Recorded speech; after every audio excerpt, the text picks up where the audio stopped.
I would say active fixed income management is one big reason how you can beat the benchmark. Because if you look at the Bloomberg Ag, 45% of that is in treasuries.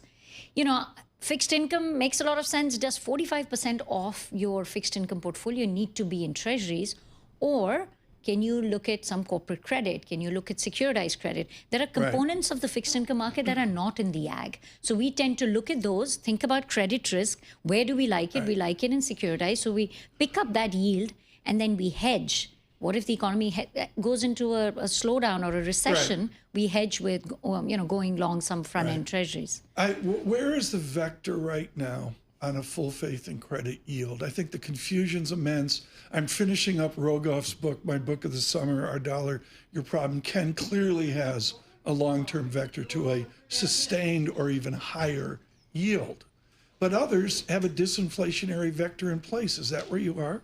So there are structural issues, and then I would say there's cyclical issues. On a structural basis, do we have a deficit problem? Absolutely. Can we grow our way out of this? Not very clear. And so does that mean weaker dollar, higher term premiums structurally? I would agree with that.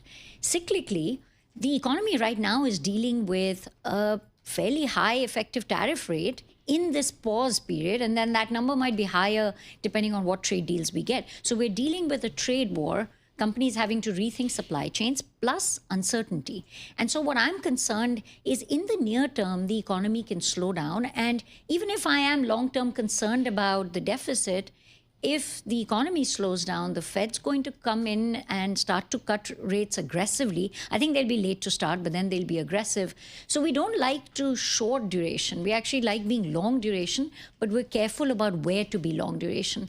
I think the front end makes sense. The long end is where that, full faith and credit. And again, I should clarify, the US has fiat currency. We're not going to default on our debt. Can we inflate away our debt? I think that's the concern, which the long end has started to price that in, and there may be more room for that to go.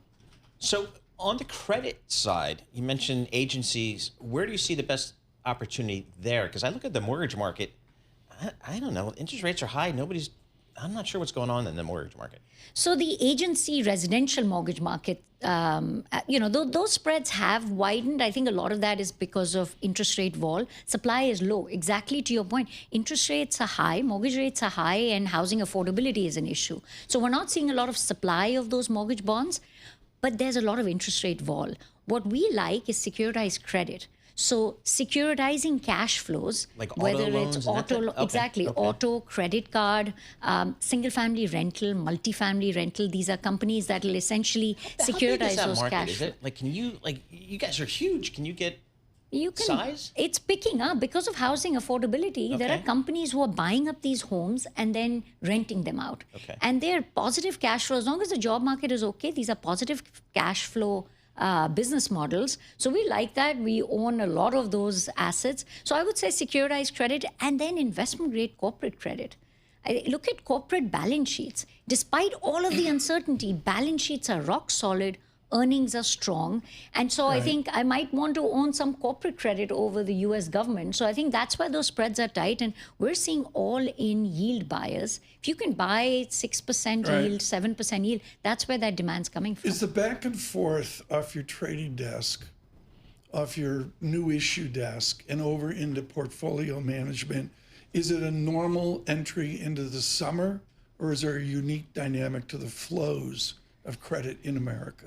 This entire year has been unique. It's been only 2 months really since Liberation Day.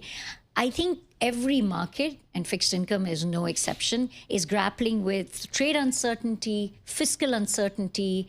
We have to think about structural issues such as immigration, regulation. So we're trying to think about all of these cross currents and then take the noise out if we can. Take the emotion out, take the noise out, and get to fundamentals. So we look at fundamentals. That's where we look at corporate credit and say, it's actually very strong. Companies are not re-levering, so that gives us comfort on credit risk. We look at duration, and for all the concerns around the deficit, ultimately, I think the Fed will respond if the economy slows down.